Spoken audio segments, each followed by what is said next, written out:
이 존 브렌츠는 독일 서남부 지역에서 종교개혁에 헌신했던 사역자였습니다. 그래서 종교개혁 초기부터 루터를 지지했고 평생 신실한 성경 해석자로 많은 저작을 남겼다고 합니다. 그런데 시대가 시대인 만큼 그때 그 당시에 이제 종교 개혁이 이제 막 이루어지고 있는 상황이었기 때문에 종교 개혁을 했던 사람들이 이제 카톨릭의 많은 박해를 받고 있었던 상황이었어요. 그래서 어느 날 이 스페인 왕실 기병들이 존 브렌츠를 체포하기 위해 오고 있다라는 소식을 듣게 된 겁니다. 그래서 이 브렌츠가 하나님께 기도를 했고 그때 한 음성이 들려왔다고 해요. 존, 빨리 빵 한 조각을 가지고 아랫마을로 내려가거라. 거기서 문이 열려진 집을 발견하면 그 지붕 및 다락방에 숨어라. 이 음성을 들은 거예요. 그래서 이 존 브렌츠가 음성을 들은 대로 마을로 내려가 보았습니다. 그랬더니만 이제 문이 열려진 집이 있었고 그 집 다락방에 자신의 몸을 숨겼다라는 거예요. 근데 그때부터 이 존 브렌츠가 14년 동안이나 그 다락방에 숨어 있었다고 합니다. 굉장히 긴 시간이죠. 근데 문제는 무엇이었겠습니까? 여러 가지가 문제, 씻는 것도 여러 가지가 문제였겠지만 어쨌든 가장 큰 문제는 먹는 것이 가장 큰 문제 아니겠습니까? 빵 한 조각을 가지고 가긴 했지만 그것을 어떻게 14년간을 지낼 수 있었겠습니까? 근데 존 브렌츠가 그 다락방에서 14년간 지낼 수 있었던 기적적인 일이 있었다라는 거죠. 그 브렌츠가 다락에 숨어 지내는 동안 날마다 암탉 한 마리씩 다락방에 올라왔다고 해요. 그리고 그 닭들이 아무 소리도 내지 않고 달걀을 하나씩 낳는 겁니다. 그래서 이 일이 14년간 한 번도 그치지 않고 계속되었고 그는 이 달걀을 먹고 살 수 있었다고 합니다. 그렇게 이 14년이 지난 어느 날 닭이 올라오지 않아서 기이하게 여겨 이제 바깥 동정에 귀를 기울여 보니까 거리에는 자신을 쫓던 병사들이 모두 사라지고 난 후였다. 그래서 존은 아무 별탈 없이 14년 만에 그 다락방을 나오게 되었다는 거예요. 하나님의 기적적인 보호하심으로 자신의 생명을 유지할 수 있었고 하나님의 사역을 감당할 수 있었다라는 거죠. 근데 오늘 본문을 보면 이와 거의 비슷한 기적이 다윗에게 일어나게 되는 것을 보게 되는 거예요. 사무엘상 18장에서 20장까지를 보면 사울이 이 다윗을 시기하여서 6번이나 죽이려고 했던 것을 기록하고 있습니다. 다윗을 천부장으로 삼았던 것도 다윗을 죽이려고 한 것이었고 두 딸을 핑계로 블레셋과의 전쟁에 참여하려고 시켰던 것도 역시 블레셋의 손을 통하여서 다윗을 죽이려고 했던 것입니다. 그러나 하나님은 다윗을 살려주셨던 것이죠. 하나님이 함께 하심으로 사울은 다윗을 더욱더욱 두려워했습니다. 그러나 사울은 멈추지 않았고 왕의 권력을 총동원해서 다윗을 잡아 죽이려고 하는 것입니다. 그럼 다윗은 어떻게 자신의 목숨을 안전하게 지킬 수 있겠습니까? 하나님께서 도와주시고 보호해 주심으로 말미암아 다윗의 생명을 지키고 보존할 수 있었다라는 겁니다. 하나님은 하나님의 백성을 떠나지 않으시죠. 하나님의 백성들을 보호해 주십니다. 그래서 오늘 본문 말씀을 통해서 하나님께서 죽음의 위기 가운데 있던 다윗을 어떠한 방법으로 건져 주셨는지를 함께 살펴보도록 하겠습니다. 그래서 이제 19장 전체를 같이 좀 살펴보도록 할게요. 먼저 하나님은 요나단을 통해서 다윗을 보호하셨습니다. 1절과 2절 말씀을 같이 읽어보겠습니다. 시작. 사울이 그의 아들 요나단과 그의 모든 신하에게 다윗을 죽이라 말하였더니 사울의 아들 요나단이 다윗을 심히 좋아하므로 그가 다윗에게 말하여 이르되 내 아버지 사울이 너를 죽이기를 꾀하시느니라. 그러므로 이제 청하노니 아침에 조심하여 은밀한 곳에 숨어 있으라. 이제 사울이 다윗을 죽이려는 음모가 다 실패하게 되자 공개적으로 다윗을 죽이라고 명령을 내리는 겁니다. 그래서 요나단과 그의 모든 신하에게 다윗을 죽이라고 말하고 있는 것이죠. 그래서 요나단은 이 사실을 가만히 가지고 있는 것이 아니라 다윗에게 알려주면서 도피하도록 돕는 겁니다. 그리고 아버지 사울에게 다윗을 죽이고자 하는 그 행동이 얼마나 잘못되었는지에 대해서 직고하는 거예요. 다윗은 사울 왕과 이스라엘을 위하여서 목숨을 바쳐 싸웠던 충신이다. 그러므로 죽일 만한 잘못이 하나도 없다. 지금 아버지께서 다윗을 죽이려고 하는 것은 하나님 앞에서 엄청난 죄를 짓는 것이다. 그러니 멈추셔야 된다라고 권고하고 있는 것이죠. 요나단은 다윗의 진심을 알고 있었습니다. 다윗의 정직성, 충성심, 그리고 하나님 뜻대로 살려는 믿음을 알고 있었던 것이죠.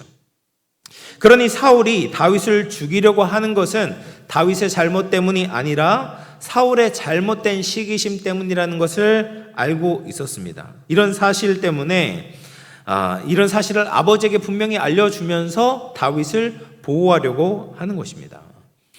여러분, 요나단은 사울 왕의 아들이죠.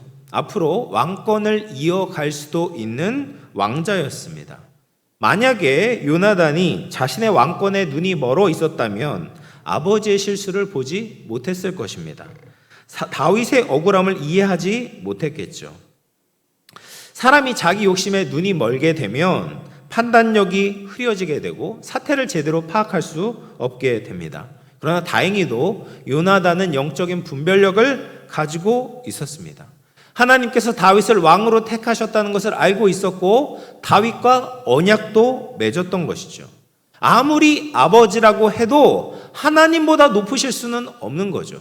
하나님의 결정을 바꾸실 수는 없는 겁니다. 그래서 요나단은 아버지에게 진심 어린 조언을 하면서 하나님을 거스르지 말아야 된다라고 말하고 있는 거예요.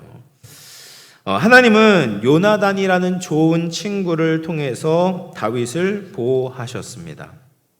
요나단은 다윗에게 주신 하나님의 좋은 선물이었죠. 요나단 생명을 걸고 다윗을 지켜 주었습니다. 또 힘들고 어려울 때마다 위로하고 힘이 되어 주었습니다. 또 아버지 사울로부터도 다윗을 변호해 주었습니다. 여러분, 이렇게 우리에게 좋은 친구가 있다면 그것은 정말 큰 축복을 받은 거겠죠. 신앙 안에서 서로 아껴주고 기도해주고 하나님을 위해 한 마음을 가지고 있는 친구가 있다면 정말 든든한 보물과 같을 것입니다. 이런 믿음의 동역자가 곁에 있을 때 우리의 신앙의 여정이 외롭지 않고 더욱 견고하게 주님을 위해 살아가게 될 것입니다. 또한 우리도 이런 친구가 되어야 될 줄로 믿습니다. 자기 욕심과 야망에 눈에 머는 것이 아니라 하나님의 뜻에 순종해서 자신의 기득권과 자신의 욕망을 내려놓고 진정한 친구가 될 수 있는 저희들이 되었으면 좋겠습니다. 그런 신앙의 친구를 또 만나시고 또 신앙의 친구가 되셔서 하나님을 함께 섬기며 인생의 고난을 함께 극복할 수 있는 우리 모든 영암의 가족들 다 되시기를 주님의 이름으로 축원합니다. 두 번째로 이제 미가를 통해서 하나님께서 어떻게 보호하시는지를 같이 살펴보도록 하겠습니다. 이 요나단의 설득을 듣고 이제 사울이 맹세를 합니다. 다윗을 죽이지 않겠다 맹세를 해요. 사울의 마음이 갈팡질팡하는 것을 보게 되는 거죠. 사울도 다윗이 잘한 것을 다 알고 있어요. 자신의 목숨을 걸면서 사울을 위해서, 이스라엘을 위해서, 무엇보다도 하나님을 위하여서 싸웠다라는 것을 잘 알고 있어요. 그러니까 죽일 만한 사람이 아니죠. 이 다윗을 죽이는 것이 불의한 행동이라는 것을 사울도 인식하고 있었던 겁니다. 그러나 그 맹세는 금방 깨지게 됩니다. 요나단이 다시 다윗을 사울왕 앞으로 데려오게 되었어요. 그리고 다윗이 블레셋과의 전쟁에서 또 한 번 크게 승리를 거두게 되었습니다. 그러면 사울왕의 입장에서는 어떻게 해야 되겠습니까? 다윗의 수고와 승리를 치하하고 격려해줘야 정상 아니겠습니까? 그런데 사울은 그런 다윗의 승리를 보자 또 시기와 분노가 차오르게 되는 거예요. 그래서 다윗이 자신을 위해서 수금을 탈 때 단창을 던져서 다윗을 죽이려고 하는 겁니다. 여러분, 이전에도 다윗에게 이런 일이 있었기 때문에 다윗은 만일의 사태를 아마 대비하고 있었을 거예요. 그래서 다윗이 그 일이 벌어지자마자 자신의 집으로 주랭랑을 치는 거예요. 사울은 부하들을 보내서 다윗을 지키다가 아침이 되면 죽이고 돌아오라라고 명령을 했습니다. 근데 이 사실을 다윗의 아내인 미갈이 눈치를 챈 거예요. 그래서 미갈이 그날 밤 창문을 통해 다윗을 피신시키고 나무로 만든 드라빈, 그러니까 사람같이 생긴 인형을 다윗의 자리에 눕혀놓는 거죠. 그리고 그 머리에는 염소털로 짠 이제 가발을 씌워 놓았습니다. 마치 이제 다윗이 있는 것처럼 꾸며놓은 것이죠. 그리고 아침이 되어서 사울의 부하들이 들어오자 다윗은 지금 병들어 나갈 수가 없다라고 핑계를 대는 겁니다. 그 맨손으로 빈손으로 돌아온 사울의 부하를 보자 사울이 다시 돌아가서 그냥 다윗을 잡아오라라고 명령을 내리니까 그제서야 이제 부하들이 자신들이 속았다는 것을 알게 되었어요. 그래서 사울이 미갈을 부르는 겁니다. 왜 나를 속여서 내 대적 다윗을 놓아 피하게 했냐? 그러자 미갈이 뭐라고 대답을 하냐면 다윗이 자신을 놓아 가게 하지 않으면 나를 죽이겠다라고 협박을 했다라는 거예요.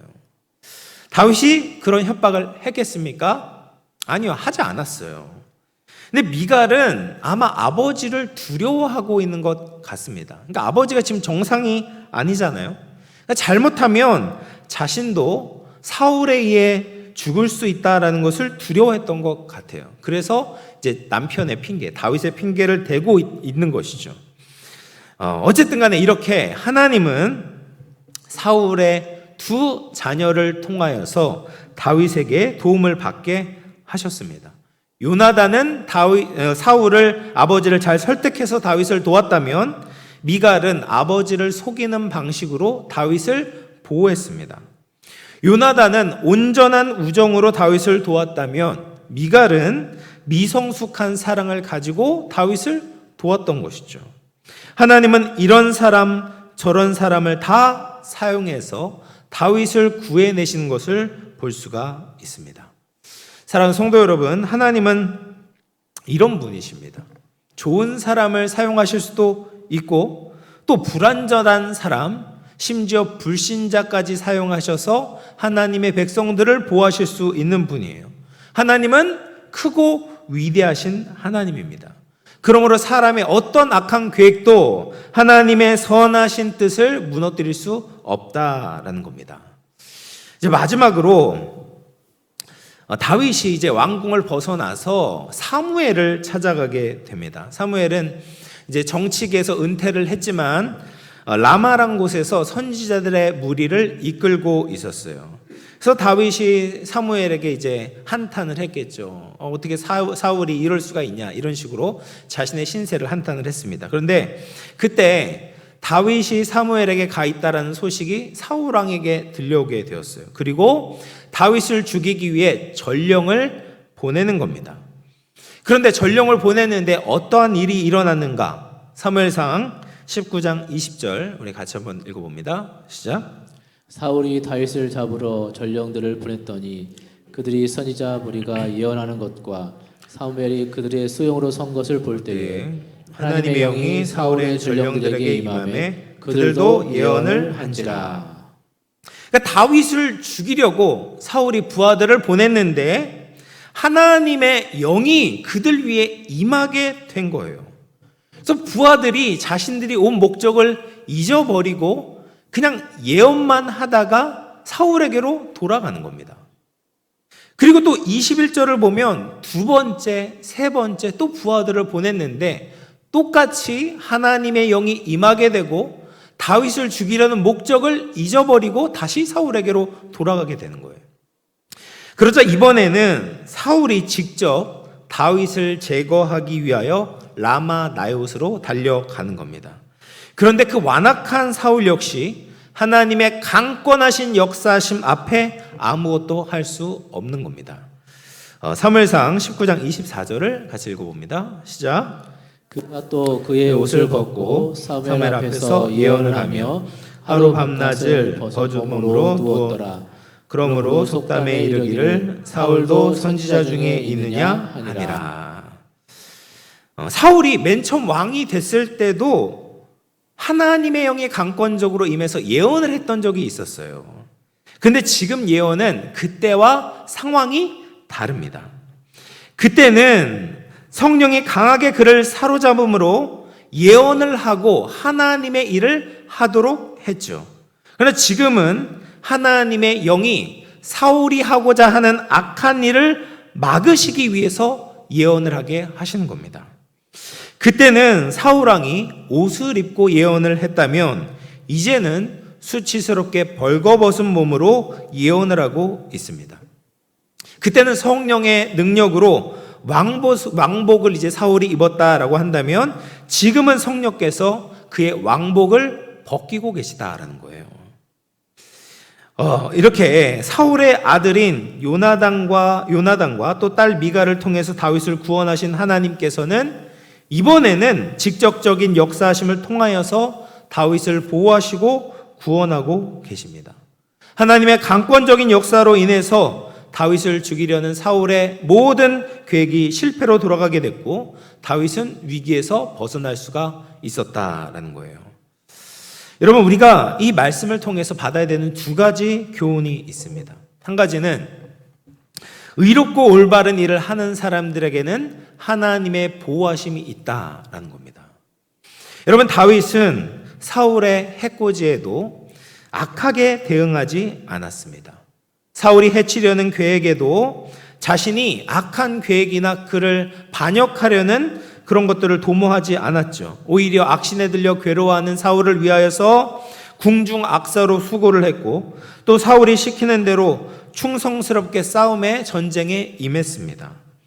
전적으로 사울의 시기와 질투 때문에 다윗은 죽음의 고비를 맞이하게 되었던 것이죠.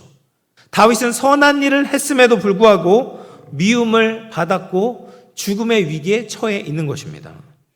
여러분, 우리가 잘못한 일을 했을 때 벌을 받게 된다면 그 벌을 수긍할 수 있어요. 아, 그래, 내가 이렇게 잘못했으니까 매를 맞아도 싸지 라고 하면서 당연한 것으로 받아들일 수 있습니다. 그런데 잘못한 일이 없고 오히려 선한 일을 했는데 고난이 찾아오게 되면 억울한 마음이 드는 거예요. 내가 이렇게 열심히 했는데, 내가 이렇게 선을 행하려고 노력을 했는데, 내가 저 사람을 위해서 그렇게 선대했는데 저 사람은 어떻게 나에게 이렇게 악하게 대할 수가 있는가? 나를 어떻게 죽일 수가 있는가?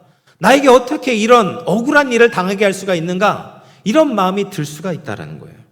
근데 그런 마음이 들 때, 그래, 어차피 선하게 산다고 해도 이렇게 억울한 일을 당하는데 내 마음대로 나도 해보자, 나도 저 사람에게 악하게 대해보자 라는 나쁜 심사가 생길 수도 있다는 거예요.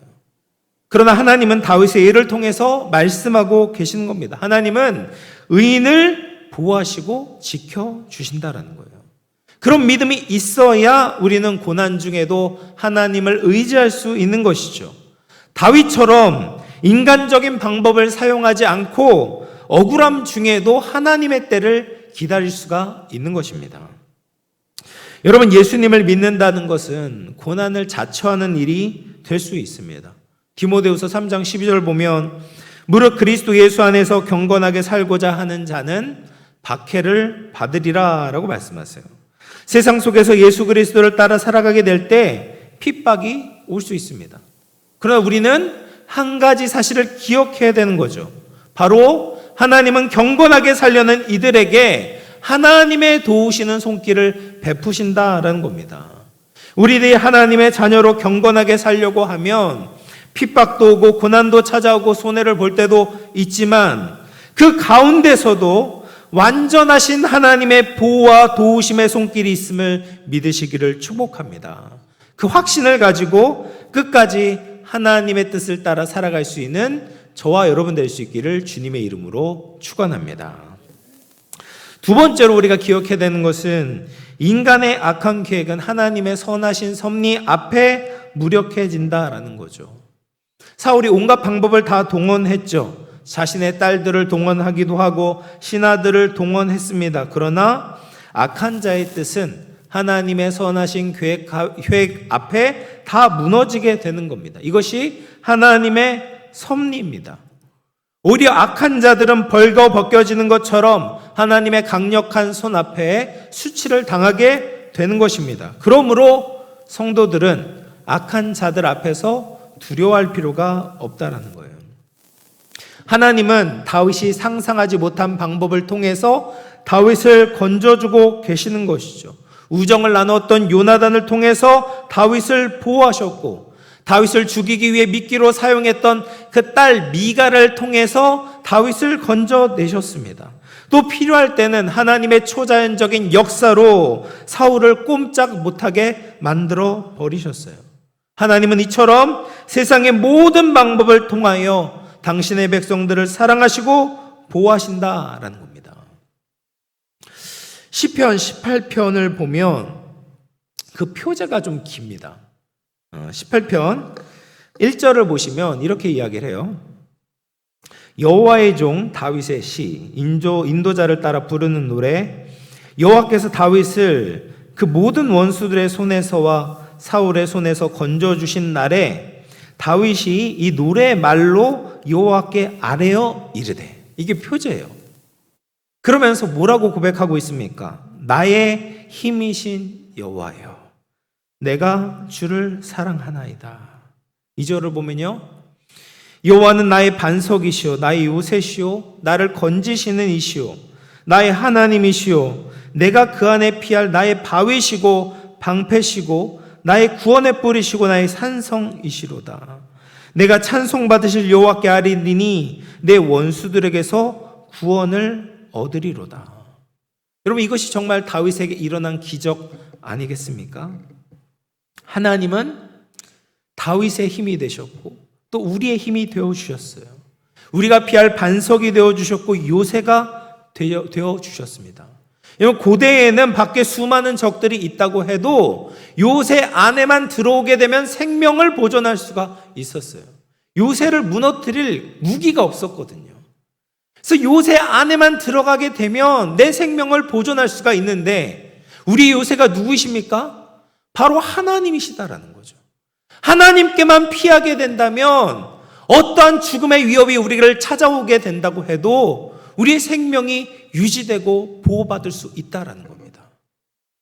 여러분, 연약하고 작은 동물들이 바위 속으로 들어가게 되면 사나운 맹수들이 아무리 달려든다고 해도 어찌할 수가 없는 거예요.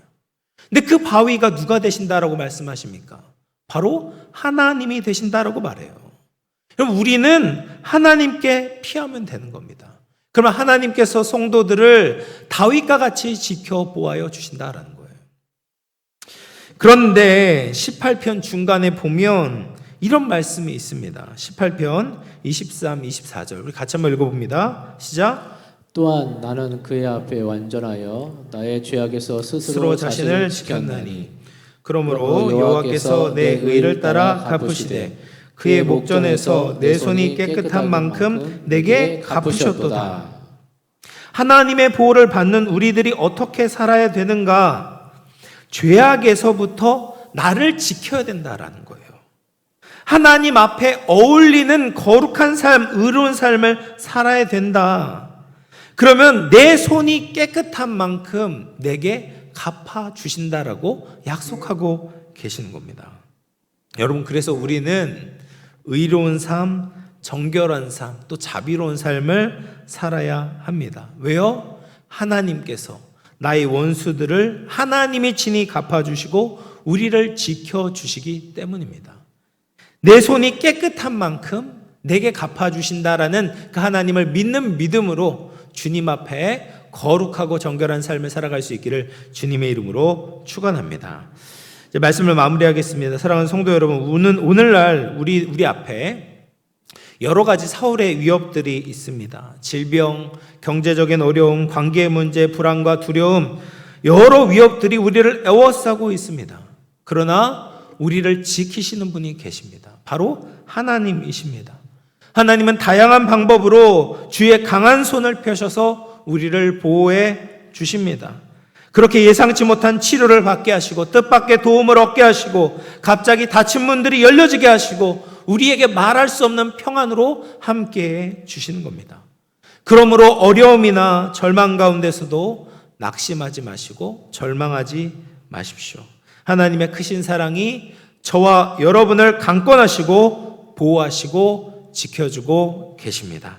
모든 일에 우리를 사랑하시는 하나님으로 말미암아 넉넉하게 이기며 주님을 바라보며 살아갈 수 있는 저와 우리 영암의 모든 가족들 다 되실 수 있기를 주님의 이름으로 축원합니다.